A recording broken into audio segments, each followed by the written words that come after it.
তো এই ফোনটা আসলে একটু দুর্বল, যদিও দুর্বল, এই এফপিএস হাই ছাড়া তোমরা খেলতে পারবে না, ঠিক আছে? তো মনে আজকে অপো A54 এটা সেন্সিনে চলে আসলাম তোমাদের মাঝে। তো সবাই একটু ফলো করো। এই জেনারেলে চলে গেলাম, সেন্সিটিভিটি এটা 199 থাকবে, দেন রেড ডট থাকবে 109,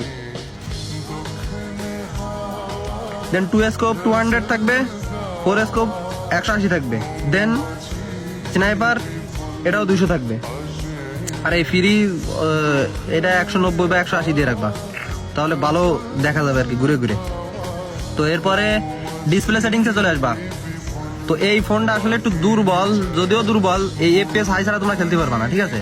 এই যে এটা দিলে ফোনটা একটু গরম হবে, তো ট্রাই করবা রাতে গেম খেলার জন্য, তাহলে ফোনে একটু গরম কম হবে আর পারফরমেন্স ভালো হবে, আর অন শটও বেশি লাগবে। তো দিনের মধ্যে খেলে আবার আমার কমেন্ট করে না অন টপ লাগছে না, অন টপ লাগছে না, এরকম করলে কিন্তু হবে না গাইস। এই ফোনটা আসলেই দুর্বল।